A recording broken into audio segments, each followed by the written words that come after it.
Okay, so hello everyone, and in today's video, I'm going to be showing a quick skin retouching workflow, and I'm going to be using the frequency separation method and also the dodge and burn, just to talk about how I go about retouching. For me, basically, I think how I see skin retouching is being able to go into Photoshop with the image and working on it, but still coming out with very natural result. I mean, doing the edit, exporting it, and basically in a way where someone sees it and they cannot tell that this photo has been edited in Photoshop. That's usually my own objective when I'm editing photos, to keep that very natural, looking photo. So in today's video, I think I'm going to be editing a photo from a test shoot I did a while back. I think it's going to be a great example to show skin retouching, because the photo, I think this photo is going to be a great example to show skin retouching. These days I definitely recommend getting an editing tablet. Like, for example, I mean, not necessarily something expensive. Like this one I use is the Wacom one. I think it's the cheapest, in the Wacom line. Very basic. I think it costs about maybe 40 euros or something close to that. Not so expensive, but definitely, makes my retouching faster and easier and more convenient. So yes, a tablet, an editing tablet is always something that I think everyone should have around. All right, so I think what I'll do is I could put a link, because I got it on eBay. So I put a link to this particular model. Very simple, nothing extraordinary, cheap, but it does the job. I'll put a link in somewhere in the description or somewhere, and you guys could check it out. So in today's video, I'm going to be editing one of these photos, which I shot right here in my home studio. Very simple light setup, two light setup. If you look at it, it's a backlight, backlit, and then a big massive umbrella coming from the top. So basically two light setup, very simple, just test shoot. It was the first time working with a makeup artist, and also the first time working with one of the models. So I think we did it on a Sunday, just decided to have a quick test shoot. So I think I'd edited the photos previously, months ago, because these are old photos. I did this particular edit a couple of months ago, but looking at it now, I mean, I could definitely have done better. So I'm going to go into the file again and do the edit again. So for starters, I started to Capture One Pro. So I'm going to start from here, from the raw file, then take it into Photoshop. And the first thing I want to do is, I just want to crop this. The first thing I want to do is to crop it. I think 4x5. Yes, correct. 4x5, and I think something like this is good.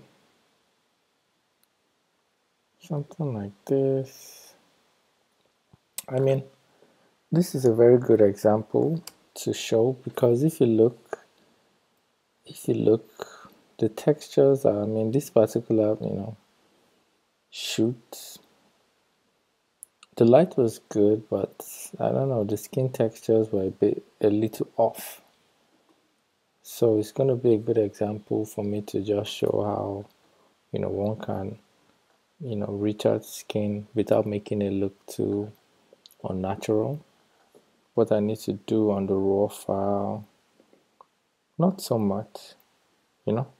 Usually in the raw, in Capture One is usually where I would, bring up the shadows if I needed, you know, do the basic correction. But for this image, everything looks good to me from here, and I take it straight to Photoshop. Alright, so first things first, when you want to edit, or when I want to edit, I always try to make sure I'm editing non-destructively.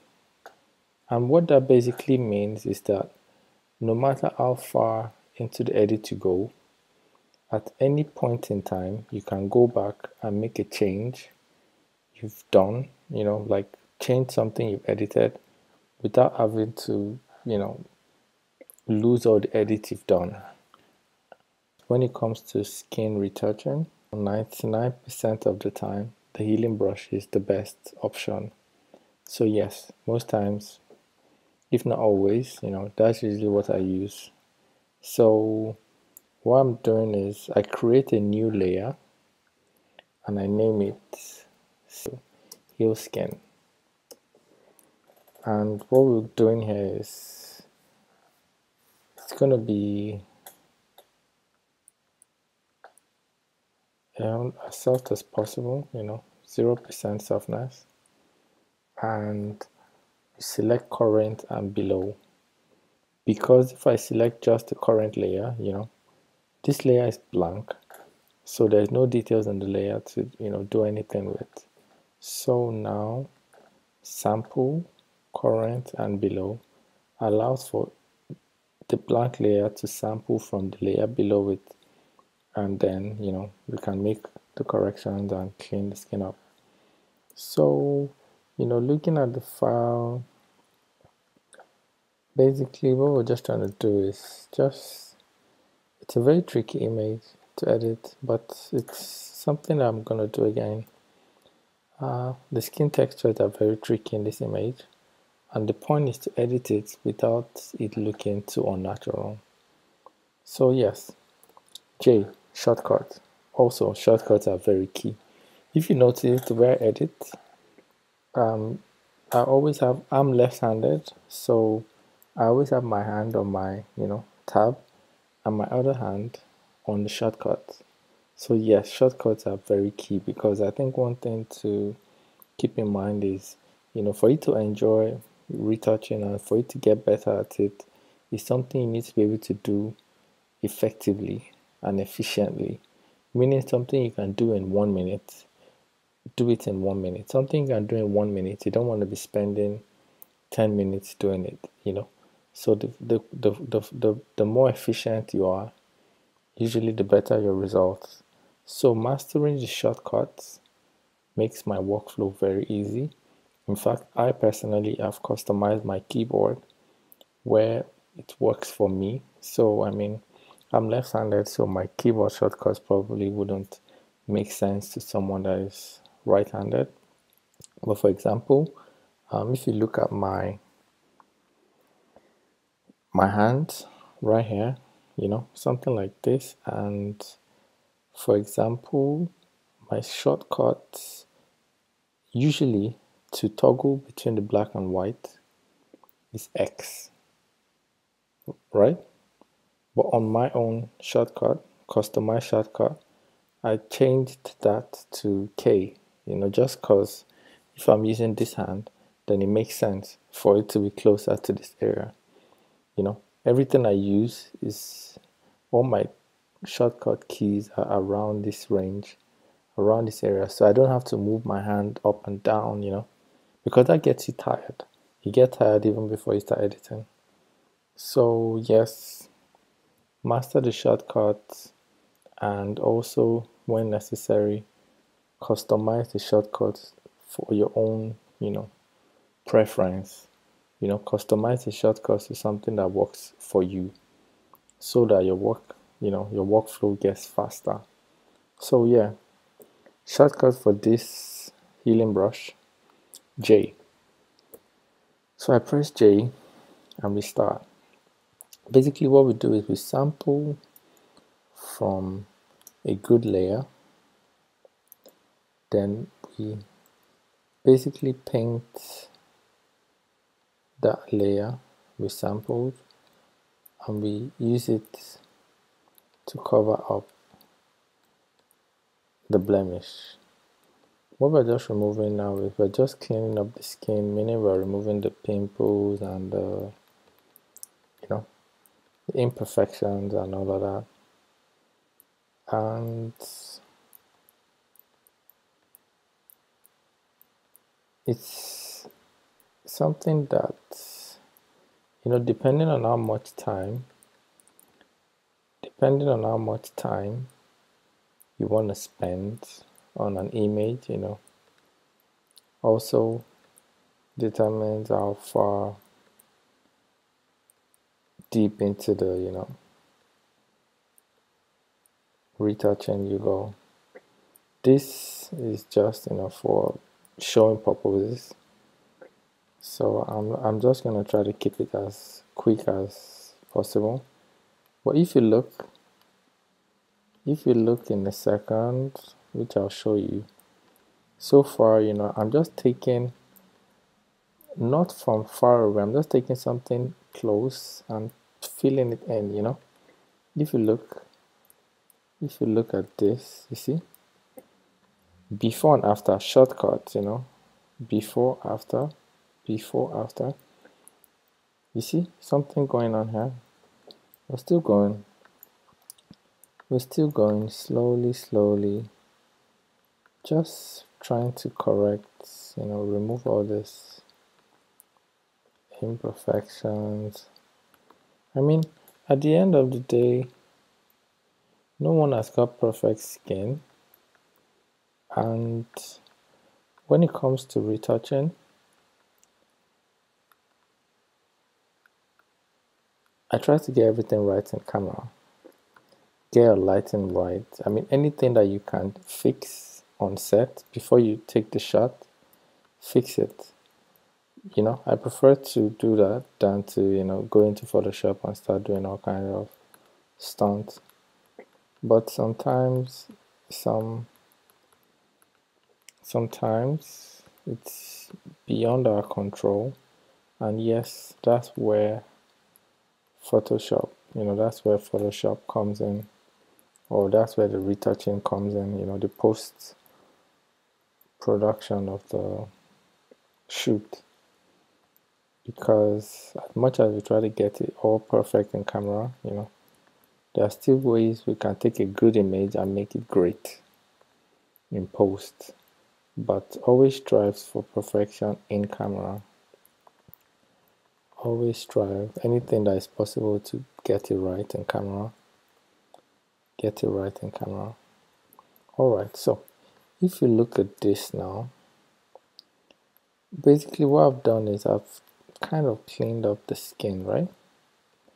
Before, after, if you notice, before, after, you notice this big chunk here.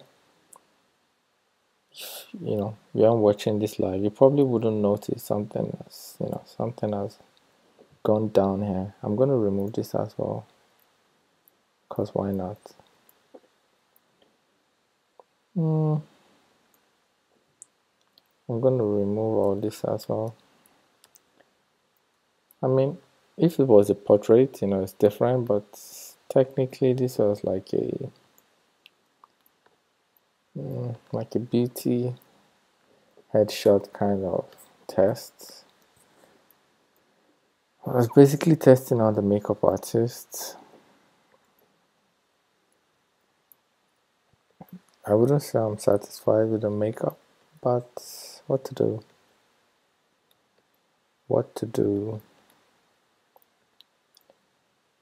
So yeah, if you notice, the skin here has got, all kinds of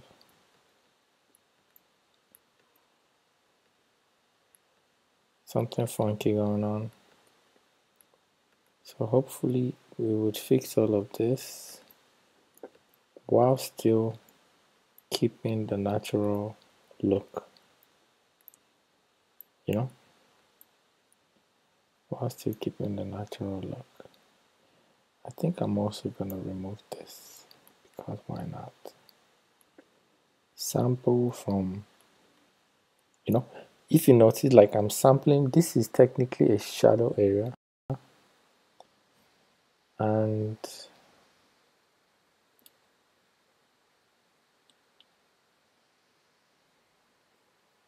this is the shadow area, and I take the sample also from the shadow area. I take it from the shadow area. I don't take it from, bright spots and, bring it to this place. That would be a bit ridiculous. Let me show you. Take it from here and then bring it here. That would be a bit crazy. You see? So one always needs to take from sample and also fill in a similar, in terms of light or in terms of luminosity, something that has got the same luminosity. Most of the time, the skin could be categorized into 3 tones: the shadows, shortcuts, command 0, fit to screen, So usually the skin falls, the skin, when you look at it, it falls into the shadows, mid-tones, and the highlights. Shadows, mid-tones, and highlights. For example, this right here is highlights. Somewhere here is shadows, and basically the mid-tone is like neutral, like here, like a mid-tone, So one always needs to pay attention when editing skin. You don't want to be mixing, shadows with highlights. You always want to keep that separation, you see? Before, after, before, after, before, after. I'm going to zoom in just a little bit, just so we see before, after. You see that? We basically cleaned up, the blemishes, and so far so good, it still looks very natural, I think, no? So yes, we've used the healing brush so far, only the healing brush so far. So let's say we're good with this. What's the next thing I would do? The next thing I would usually do is to clean the eyes. Just remove the reds from the eyes. Just brighten the eyes a bit. And usually, with this kind of stuff, I would use actions, because actions just make your life, easy. But just for this video purpose, I'm going to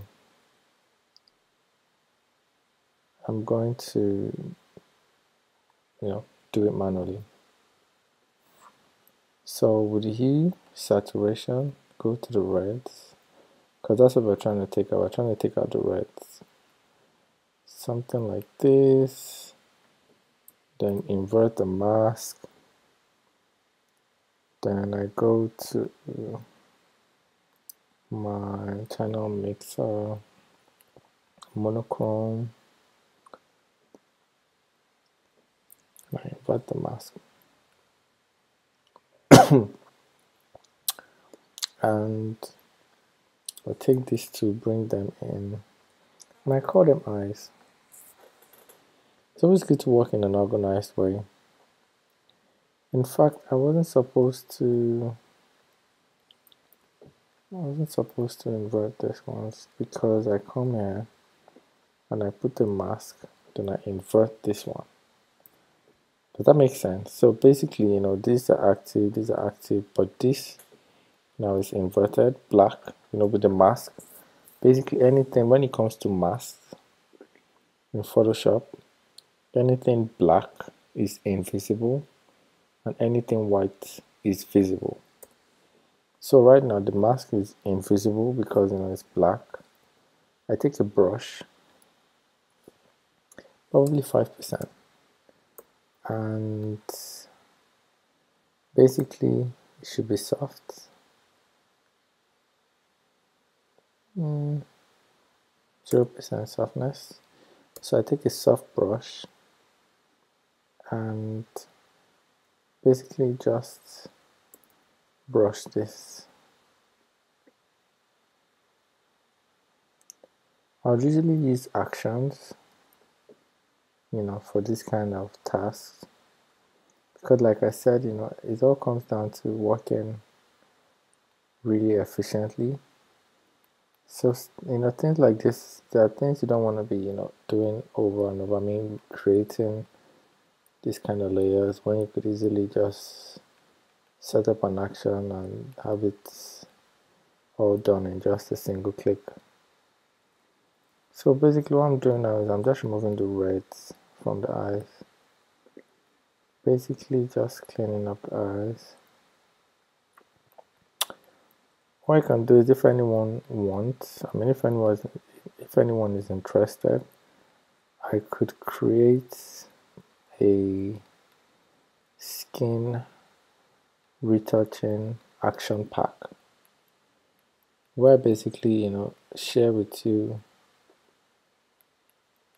all the actions I use when it comes to skin retouch, from the frequency separation action to the dodge and burn action to the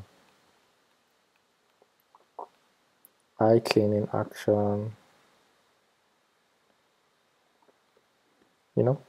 All these actions save time, but for this video I'm just doing it this way, just so for easy understanding. So before and after, you see the difference? Before, after, I'm just removing the reds from the eyes, just removing the reds, something like this, something like this, something like this. What I also do is, just to brighten these eyes, I open a new layer and I'll paint it white, B. Maybe increase my flow 30%. So I come here and I come here, something like this, and basically Gaussian blur this, something like this. That's too much. I'm just gonna blur that to make it something like this. Just add a little pop into the eyes.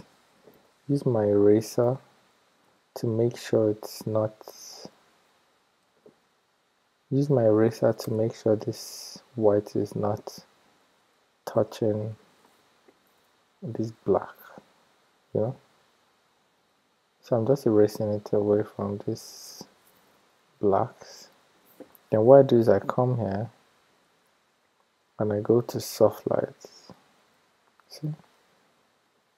See? Maybe that's still too much. So I just take the opacity down to 50%. Yeah, I think something like this is fine. I'll add a brightening curve to this. Something like this.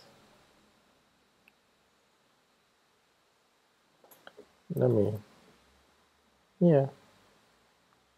before, after, you see? Before, after. It's probably too much. So what I can do is, first of all, let me, with this mask,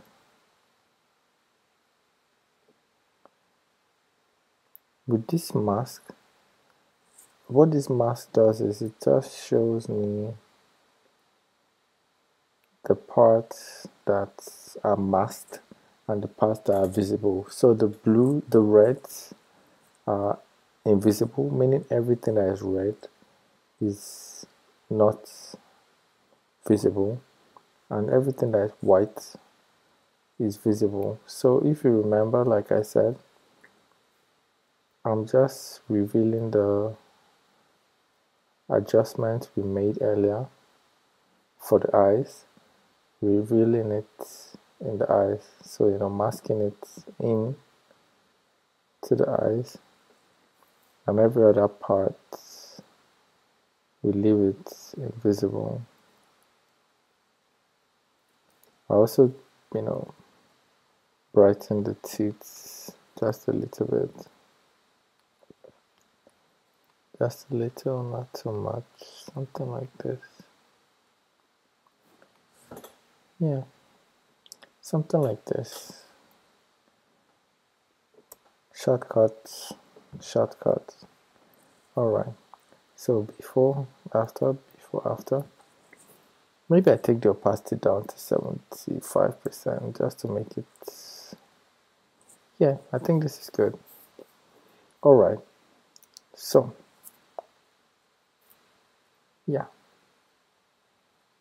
yeah, this is good. So I group this again, Command G, and name it eyes. And now what I'm doing is, now I'm going to go straight to the frequency separation. And to do this, usually I would use usually I'll use an action for this. But just, for video's sake, let's go about it manually. So how to do this? I merge all the visible layer on the top. I merge it, then I duplicate it, Command J. Then I name this one low, and I name this one high. Technically, what I'm just trying to do is, technically what frequency separation simply means is I'm going to separate the low texture, which is the skin tone and colors. I'm going to separate it from the high frequency, which is the texture. So that's simply what frequency separation means, separating the skin tone and color from the texture. So that allows us to work on the skin, even it out, but at the same time still preserve the texture of the skin. That protects the texture of the skin. So I created a merged layer, then I made a duplicate, one low, one high, and what I do is I group it together. Command G, name it FS. Alright, so I'm in this group now. So what I need to do here is I make this one invisible, the high layer, I make it invisible. I go to the low, and I go to Gaussian blur, filter, Gaussian blur. Alright, so I think this is where things start to get a bit confusing, because most times I see people make these videos where they talk about frequency separation, but they don't really give a clear explanation of what this figure should be. It can't be a fixed, figure, because every image is different, and it can't be a random figure because there's a reason, or there's something that we need to look out for whenever we are setting this value. And usually, let's start from 0. Then I'm looking at the texture of the skin. This is the texture. If you look here, you see there's still texture here, and what we're trying to do is, if the texture is still on the low layer, that means the texture is not protected. So what I'm trying to do is, I'm trying to move this to a point where these details, you call it details, you call it texture, you call it whatever, the skin textures or the skin details, if you look before, after, I don't know if that's visible, before, after, but there's still a little bit of texture there. So before, after, something like this. That's what we're basically trying to do. I'm just basically trying to shift, we're just basically trying to remove all the skin texture from this low layer without pushing it too far. So when I think about it, I think 4.0 should be fine. I'm looking to see, yeah, I think 4.0 should be fine, or maybe 5.0. Yes, I think 5.0 is great. Yeah, the textures are out. I'll show you why we need these textures to be removed, because technically, so now this is going to be our low layer, and also when you're in this stage, you're asking yourself also, how much texture do you want to preserve? Because sometimes you want every single texture, you want every single pore on the skin, you want every single details preserved. But at the same time, sometimes you actually want to reduce the skin textures, not take it all out where it looks unnatural. It's still going to look natural, but you just want to reduce, the textures a bit. And in this image, there was too much, texture. The skin was a bit cakey. I think that was the word. The makeup was a bit cakey. So in this particular image, I'm not, keen on preserving every single detail in the skin. So I'm going to take some out. And that's the reason why I've left a little bit of, some of this here. If this skin was absolutely perfect and I wanted to keep every single texture on the skin, then I'll probably push higher. But for this image, 5.0 is good. And I say okay.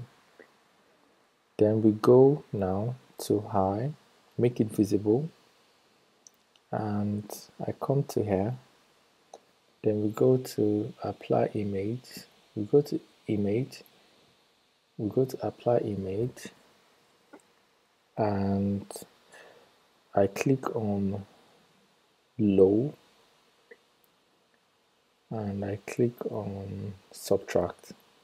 So basically what it does is it subtracts this low layer from this layer, and what we are left with is just the textures, because we've subtracted the tones and the colors, which is in the low layer. We subtracted that from this high layer, and when we subtract this, what we're left with is the texture. So if you look at this now, you can see that now what we've got here is just details with no color. And technically in this low layer, we've got color with no details, technically. So we've successfully, at this point, we've successfully separated the color from the texture, the color from the texture. This is the texture only, and so what we do now is we go here and we go to linear light. What linear light does is linear light takes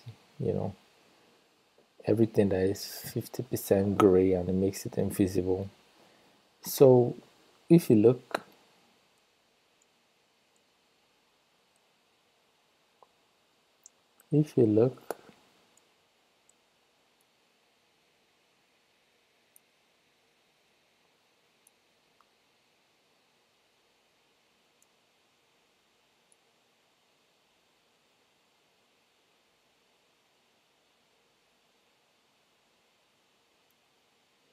no, this should be normal and this should be linear line. Yeah, so this high layer becomes the blend mode. We change the blend mode to linear light, and this remains normal, and we put in the group, and the group also remains normal. So if you look now, before after, before after, before after, absolutely no difference, absolutely no difference before after. So what we can do now is then also sometimes you put in some extra layers. You call this layer maybe color correction, because this way you fix any color shift in the skin if you want to do that. So usually you put a bunch of other layers inside this frequency separation if you need, but technically this is the high and this is the low, and that is what we call frequency separation. So now to work on the low, what I'm going to do is I'm going to hide this high layer, and like I said, we want to work non-destructively. So if I start working on this low layer, and if I need to make a change or make a correction, it's going to be impossible for me to do it if I don't duplicate the layer. So I would always duplicate the low layer and never work on the original one. I only work on a copy of it. So in case anything goes wrong, I could easily delete this one and come back to this low layer and duplicate it again. So that gives me like safety, that gives me safety. So always duplicate this layer. So now I've duplicated it, and we work on this one. And where do we start from in terms of this? Let's see. Let's start from this one on the left. What we want to do is we want to even out the skin tone, and what I'll do is I'll try again to, before we mix it in, I'll try to use this J again to just, what we're trying to do is we're just trying to mix it in. We're just trying to mix it in. Undo something I fucked up. Come on there. We're just trying to smoothen out the skin without making it look too crazy,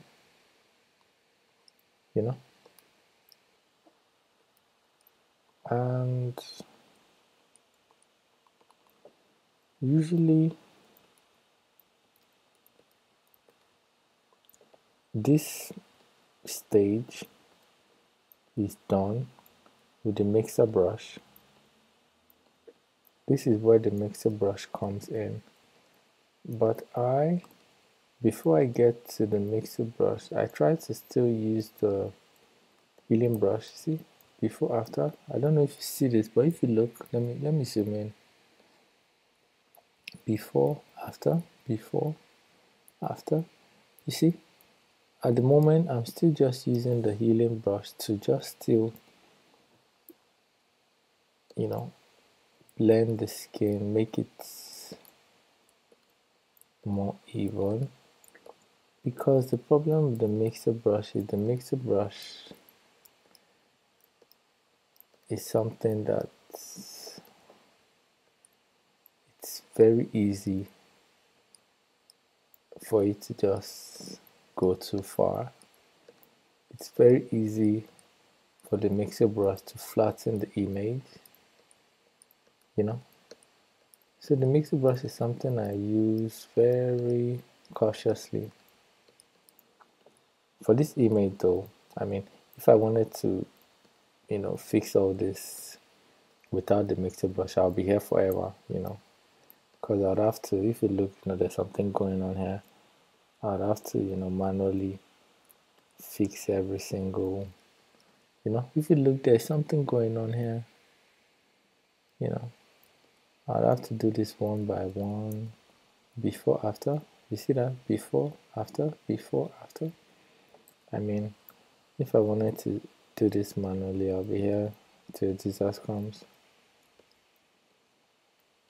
So that's where the mixer brush comes in. The mixer brush comes and it makes the process kind of faster. Not the best too, but yeah. I'm also going to show my mixer brush settings. You know, before I got to this settings, I, you know, tried out a bunch of different settings, a bunch of different mixer brush combination settings, and I've come to, in my opinion anyways, for me, the settings I use now I think works the best. Different people, see there's something going on here. See? You see? Before, after, you see? Before, after. The thing is, the more time one spends, the sharper your eyes get. You know, we start to train our eyes. I'm not perfect at retouching, you know. To be honest, I'm not. I mean, I also have got a long way to go to learn. But so far, so good. I also train my eyes to see colors, to see details. The more you spend with it, I think the better your eyes get at seeing these details. Okay, so I'm going to zoom out. Something like this. Fit to screen. Before, after. Yeah, we'll be here forever. Let's go straight to the mixer brush. Alright, so my mixer brush settings is for the wet, I use 2%. For the load, I use 5%. For the mix, I use 2%. And usually for the flow, I use 15% for the skin. Usually for the flow, I use 15%. Depending on how much time I have to spend, sometimes, I mean, at the end, the only thing that I change from time to time, depending on the image I'm working on, is the flow.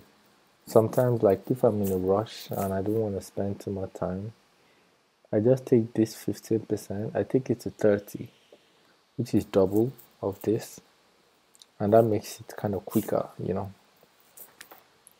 But usually I like to keep it at 15%. So wet 2%, load 5%, mix 2%, flow 15%. I think, in my opinion, this is the best mixer brush setting that works for me anyways, because I know different people have different settings. So now in this mixing stage, what we're just trying to do is we're just trying to blend the skin in. We're just trying to blend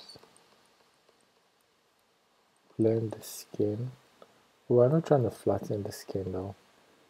You know, like I said, highlights will remain in highlights, mid-tones will remain in the mid-tones, shadows will remain in the shadows. There's some kind of blush here, so I need to be conscious of that.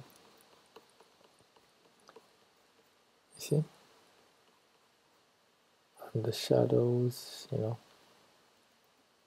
with my right hand, I keep increasing and decreasing the brush size as need be. You know, shortcut for that: square bracket left, square bracket right. You know, increase, decrease, you know, with one hand. So yeah, I keep adjusting the size depending on the area I'm working with. Basically, what I'm just doing is I'm just trying to even out the skin, make it just a bit, I mean, make it smooth, but make it smooth in a natural way, not looking like plastic, you know. Because remember what I said, the goal is that at the end of the day, when I'm done, I want you to look at the image and not be able to tell that the image has been retouched. For me, I think that's what I'm always. See, there's some blush here. There's some blush on my hair. I pay attention to that, but we'll fix that with the dodge when we get to that stage. We'll bring back this, you know, this blush. But now, I'm just trying to smooth out the skin, but not too crazy. Before, after. Oh my god, what have I done?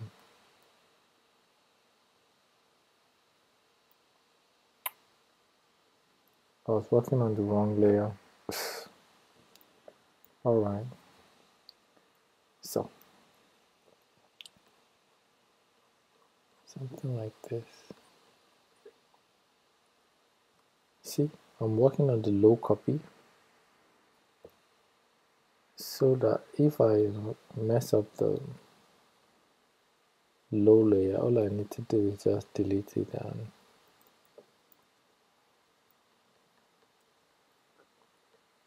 something like this. Remember, the texture is been separated, so the only thing we're looking at now is just the skin color. Something like this. I think this is fine. Maybe come here. Something like this. Just make it smooth. Remember to never mix in different tones. The mid-tone, the shadows, the highlights. These always have to remain before, after, before, after, before, after, before, after. See? It's smoother, but I haven't done anything crazy. If anything, I should just bring this.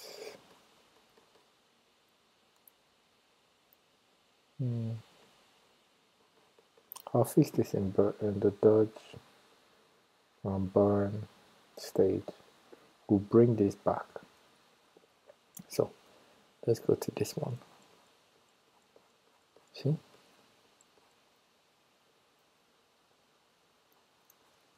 What we're just trying to do, we're just trying to even out the skin, even it out. Mix, mix, mix. Almost like putting on foundation, you know?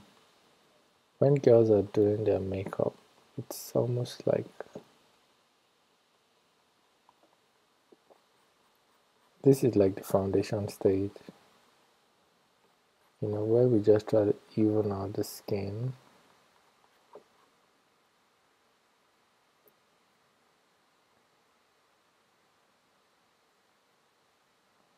Before, after. On my pen, I've got a shortcut to on my pen, you know, where I can easily scroll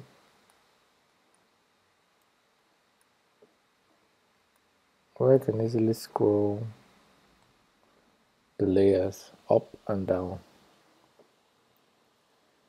So yeah, that's my shortcut. The thing is, sometimes I mistakenly press it on the pen and the layer just switches and I don't even know. But I still think that's one of the best shortcuts for this, you know, in terms of efficiency. So I'm still mixing this in.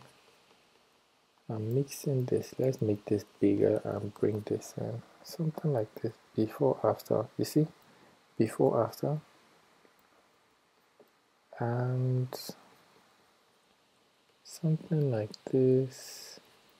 Let's go to the shadow, blend this in.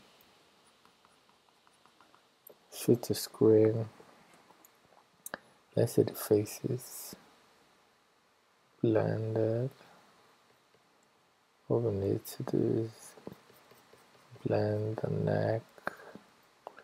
Remember to always keep shadows in shadows and highlight in highlight. Basically, watch out for the luminosity. So here there's a shadow, you know, I need to pay attention to this. So when I'm mixing, I'm still paying attention to the highlights and shadows and midtones and all that.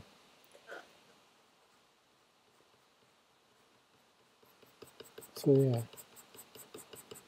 something like this.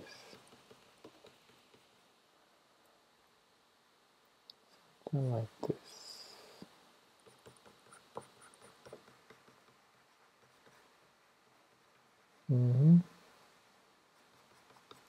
Something like this.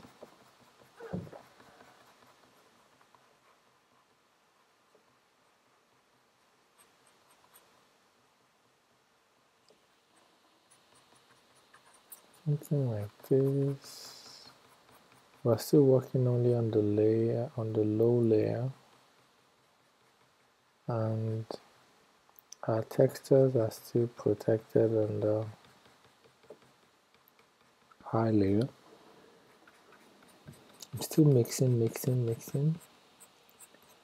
carefully, making sure that I'm not flattening the skin, you know. The shadows remain the shadows. What I'm just doing is making the skin a bit smooth. Alright, something like this. Something like this.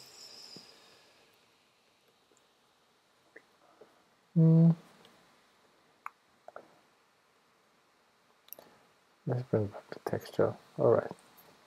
So I just brought back the texture. See? This is without the texture. This is with the texture. Without the texture, texture. Without the texture, with texture. Current layer. Let me fix, there's something going on here. So if there were like blemishes and pimples and, you know, some details you want to take out, the texture layer, now I'm using the J, the healing brush, to work on the texture layer.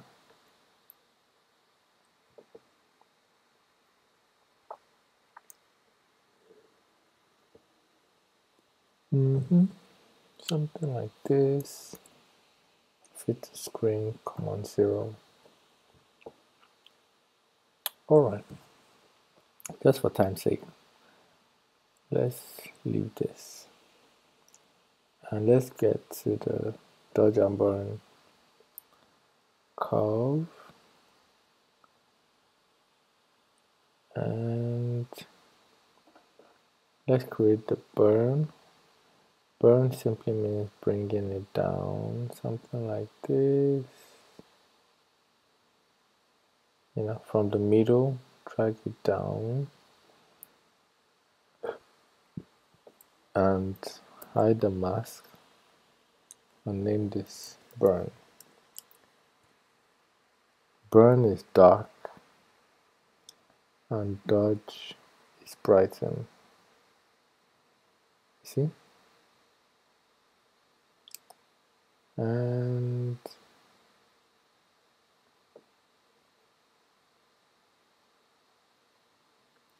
hide,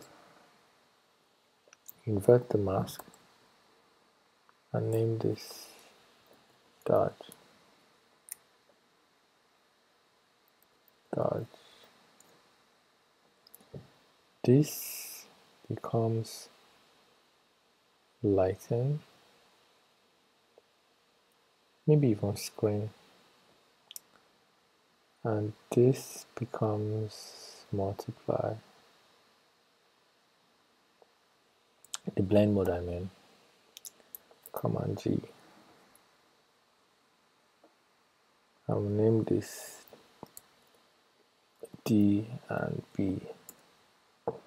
Always keep your files and layers organized. So yeah, so basically when I want to dodge and burn,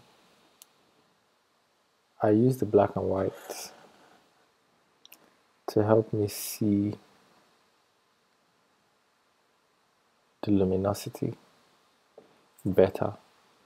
So right now I put it black and white just to show me, because with this black and white it's easier for me to see where the highlights are, where the shadows are. It's easier than working on it in color. So technically this black and white layer is just a helper layer, and when I'm done with the dodge and burn, I'm going to delete it. So, and also when I'm doing like skin, especially like this kind of shot, what I do is I first do a corrective dodge and burn, like a macro dodge and burn, meaning I'm zooming in closer and then just correcting B. Okay, let me put B, and this will be 2% brush, soft brush, 0% hardness, and if you look something like this, let's say I wanted to just correct this. See, something is going on here. So with this, I just kind of come and make this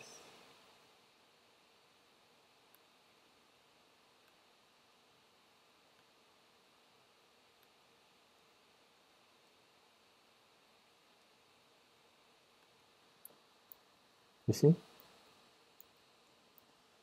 see now.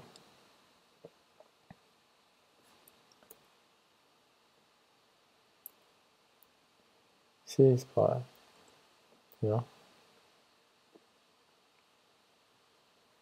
B,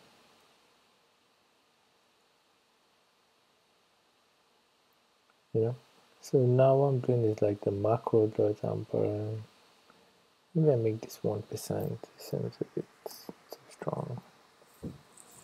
Okay.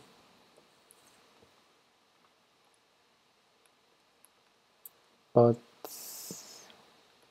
So, you do it on a macro level, where we're kind of fixing,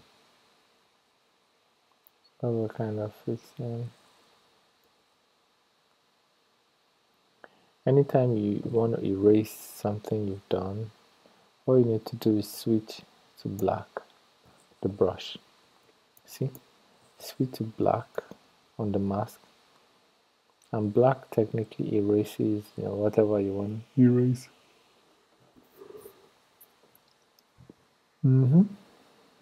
Alright. So I'm going to skip the macro part and just do like a global dodge and burn. So to do this, what I usually do is I turn off the frequency separation layer just to see where light was hitting originally, meaning where the original highlights were. And I'm working on the dodge. I'm just putting highlights where there were highlights. Just putting highlights. What's going on? White. See? White. So I'm coming here and putting highlights where there were highlights. I see some highlights here. Putting some highlights here. See some highlights here. Also, there's a dark circle somewhere here.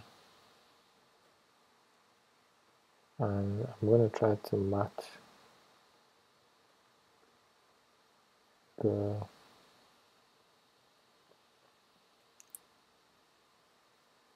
something like this, on the nose.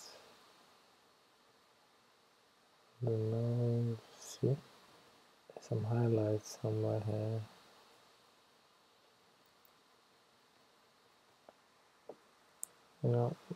I could turn off the black and white just to see what I'm doing. See? Before, after, before, after, you see? Before, after, you see? Before, after. Alright. So we keep pushing it. And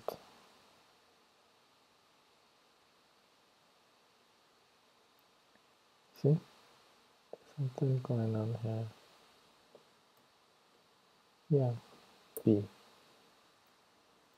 For this one wants to be not too zoomed in, you want to be as zoomed out as possible before, after, because when you zoom in, you start to get a wrong perception of what you're doing.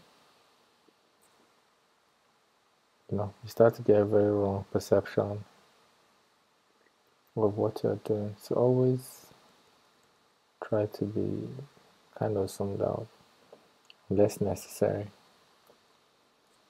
So yeah.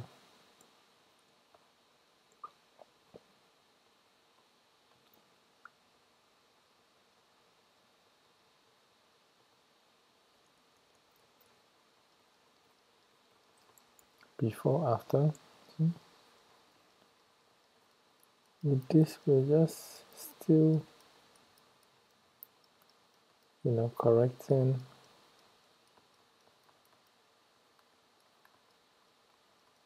Still trying to blend in the skin.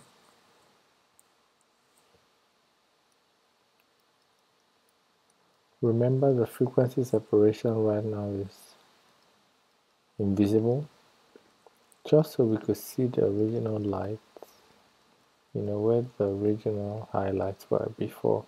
Because the thing about the mixer brush is the mixer brush tends to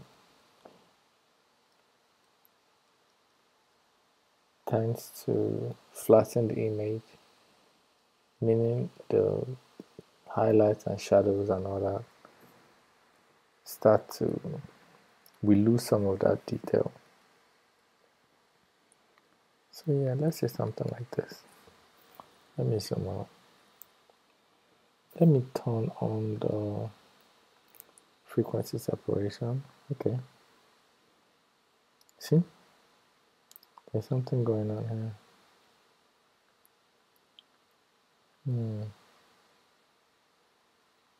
Alright, so my frequency separation is back on, and I'm going to use this to correct. There's something going on here.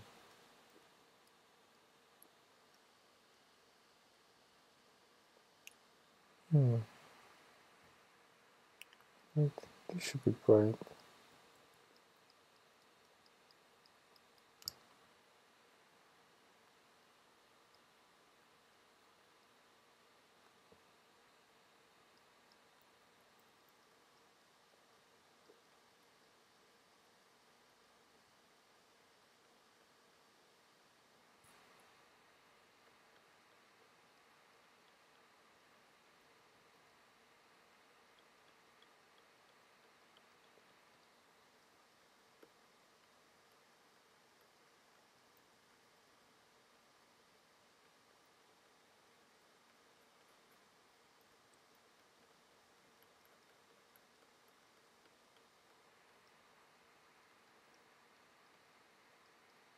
Hmm.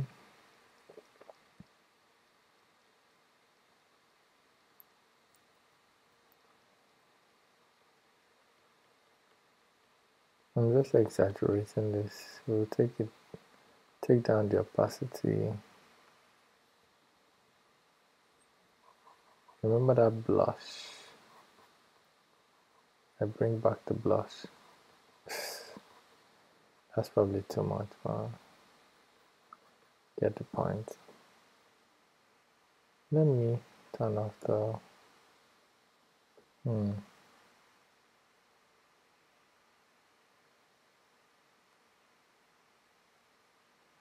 So I just go to switch to black and erase some of this. Maybe even erase everything. I'll do it again. Alright. So, okay. Let's bring back that blush.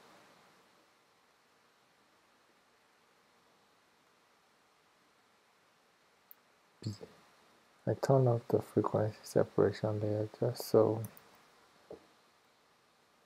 change this to 1%, just so I could see where the original blush was. Something like this.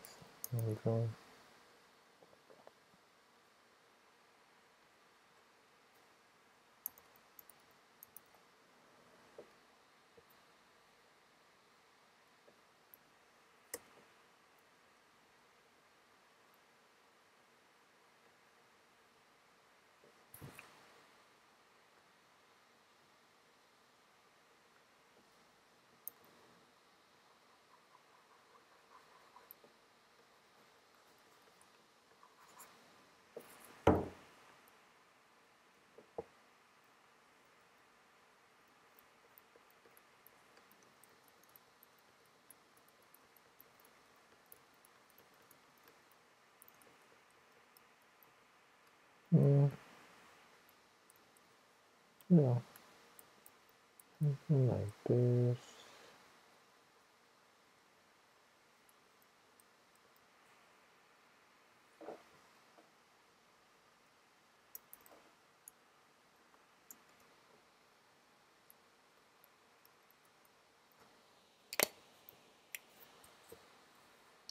It's probably too much. But yeah. Just to show the points.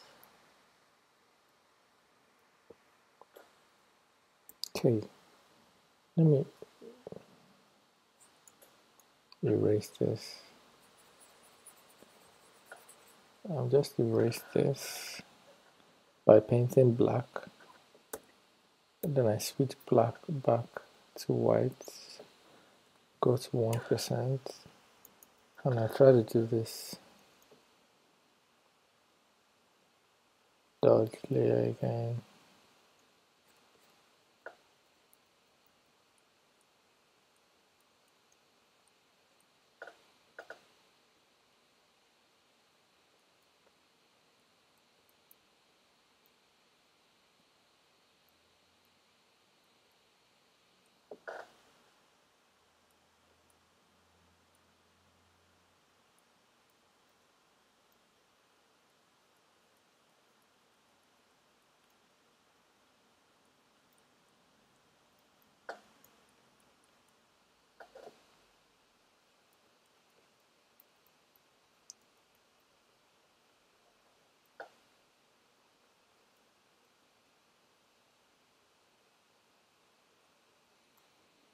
Oh, something like this. Probably take down the opacity because this is very strong.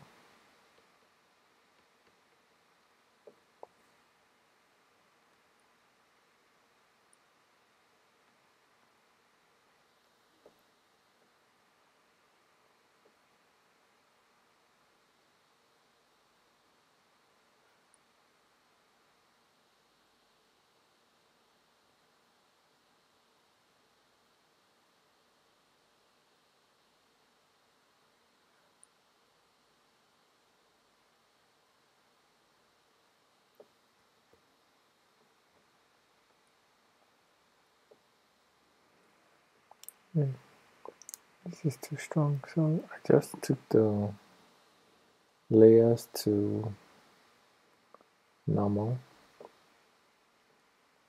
the dodge to normal, the burn to normal, because that was, the effect was getting too strong.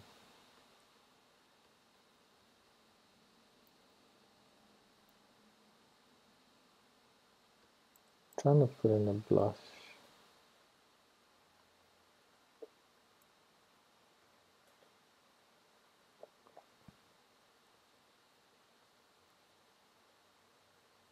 Trying to put in the blush.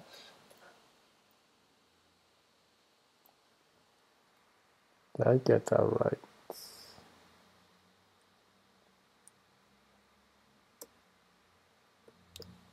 Did I get that right? It's almost like makeup. I think they call this contour or some shit like that.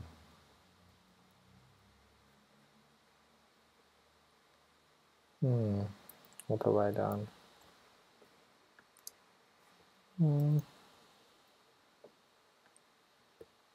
Highlights, eyebrows, calm hair.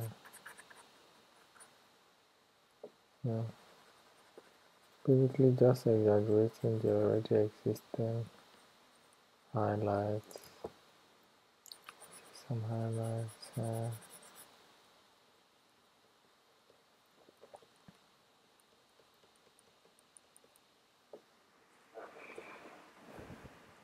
Yeah, let's say something like this. There's some yellows going on here, so I'm gonna correct it by just clicking on here and then bringing it towards the red.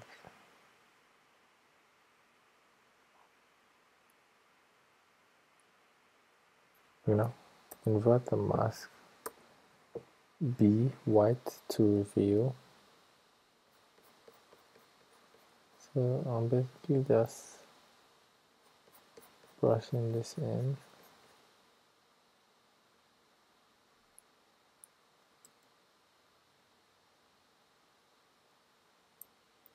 Before, after.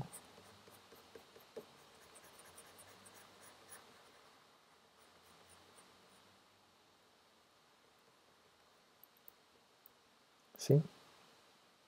Yellow, red, yellow, red. So basically just bringing that in. Something like this. Before, after, yellow, red. You see? Yellow, red. Something like this. Like so.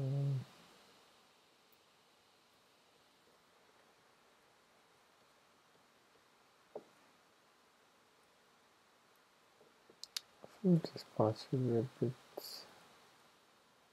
brighter. Go back to 1%.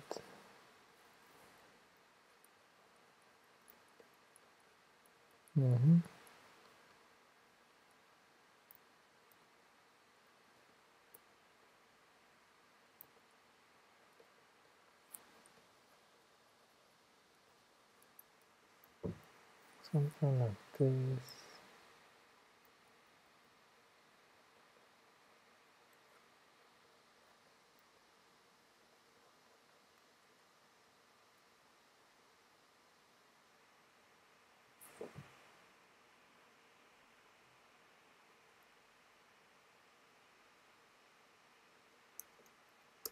So I could delete that now, and I could merge all this now at this point.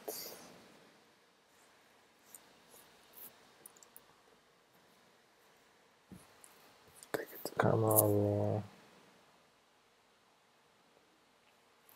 yeah,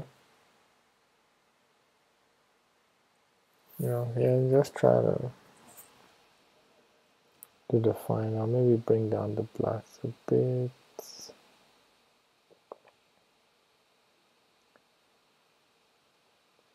Take up the clarity, see? But no, it's not what we want. Clarity maybe 1%.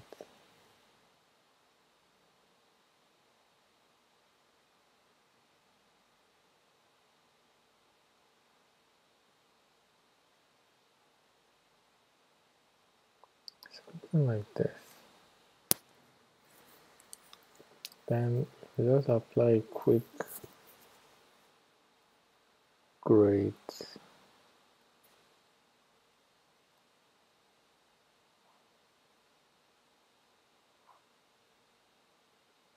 Quick grade.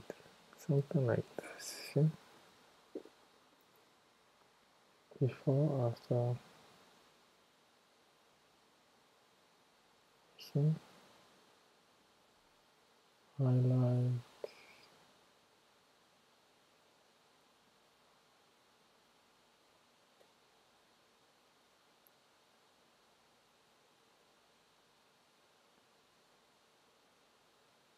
Then the mid-tone.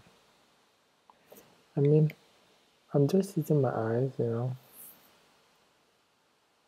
depending on what direction we want to go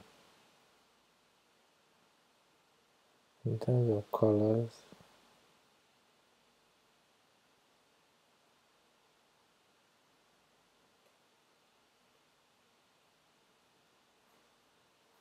You see, something like this is probably okay.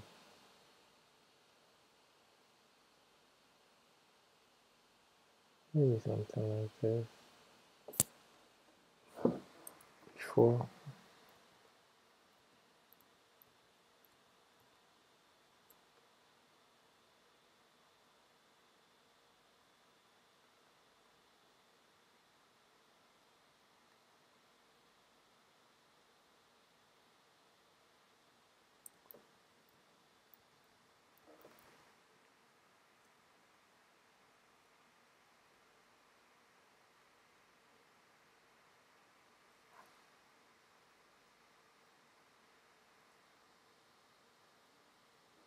Something like this.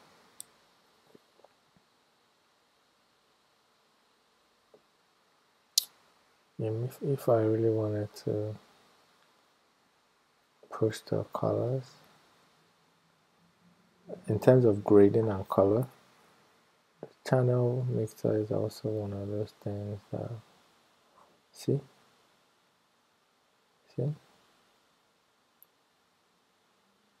Something like this. The channel mixer is something that gets you there really quick. Before, after, before, after, before, after. Yeah, I think this is cool.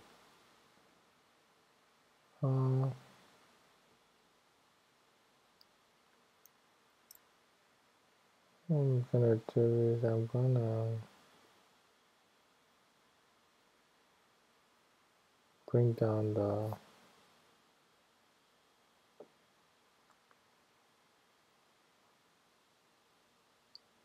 maybe put 5 and maybe put 5, and let's see what the saturation does.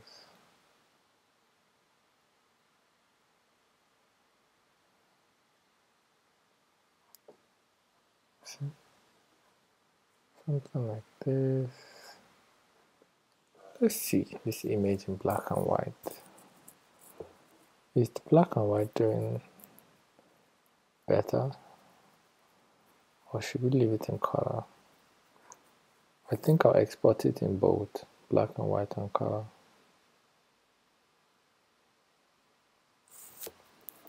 Yeah, I think it'll be interesting to see it in black and white. So I'm just desaturating it, you know.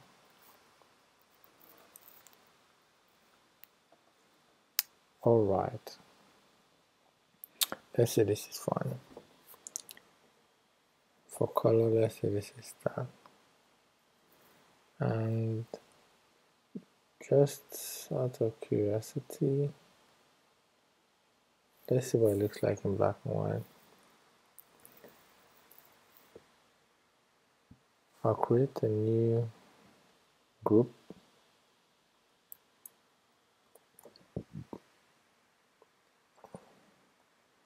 Command G. And I'll name this B and W. So here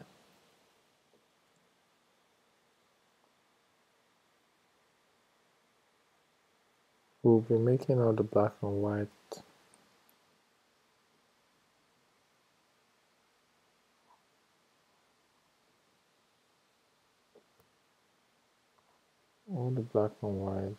adjustments. We'll be doing that here. So I export the image in both black and white and color.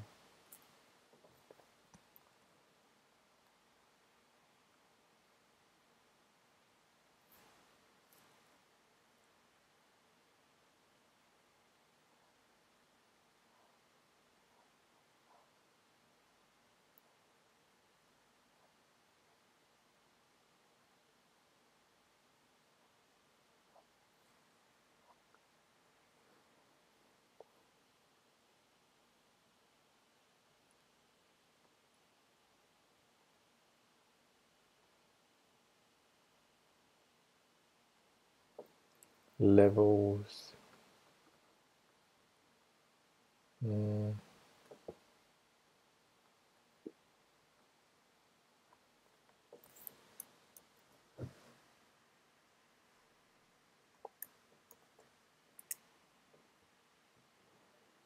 Yeah, you know, for the black and white, I think the clarity,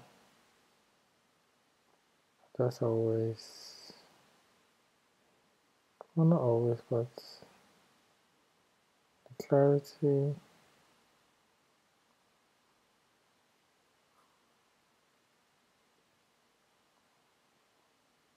I'm gonna make it more grungy.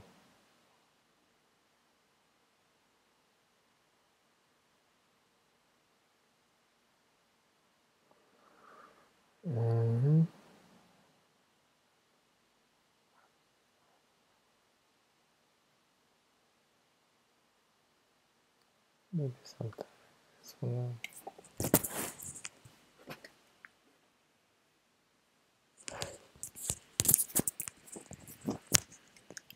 All right, so we've got it.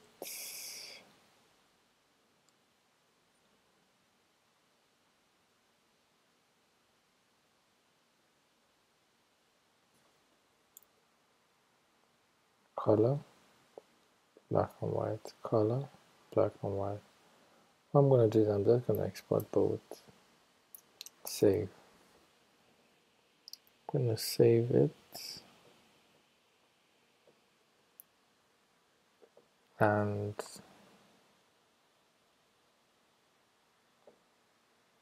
I'm going to export both versions.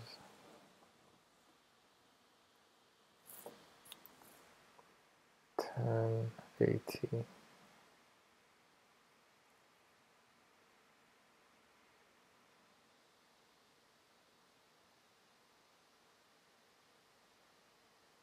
Preserve details.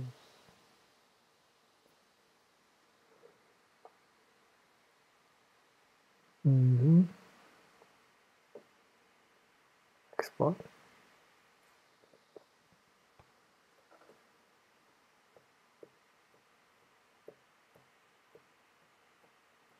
And this color.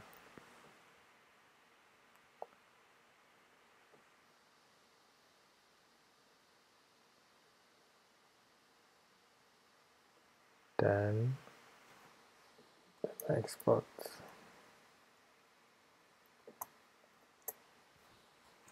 the black and white.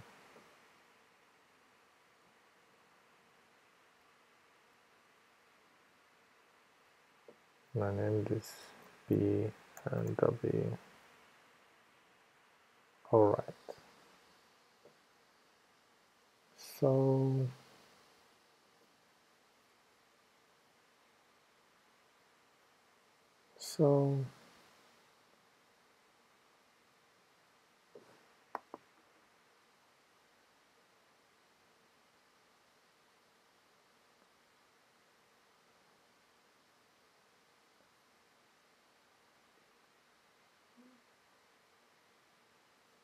I'm gonna save this. Then it saves it to my Capture One source. I just want to open it there and compare. Still saving. Okay, save.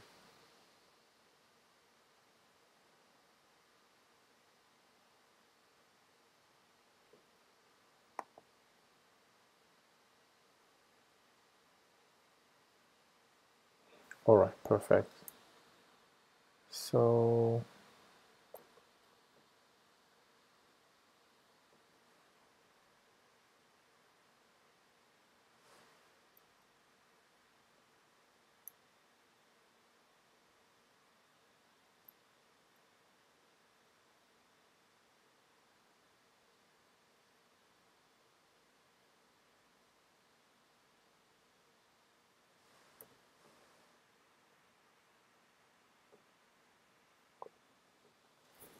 yeah,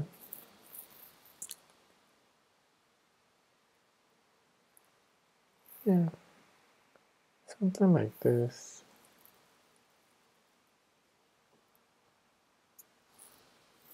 Something like this. I mean, it's not bad. It's not bad. It could have been more precise, but yeah. So I mean, what I've just done is just show like a simple, workflow. How we go from, how we go from 0 to healing the skin, to brightening the eyes, to the frequency separation, to the burn, to the dodge,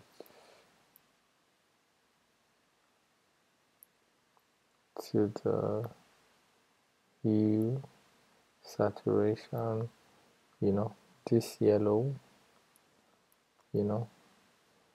bring that in, we merge the layers, color layer, put a bit of grade, in terms of color, added a bit of contrast, desaturated a little, and just for safety, you know, made a black and white copy as well. So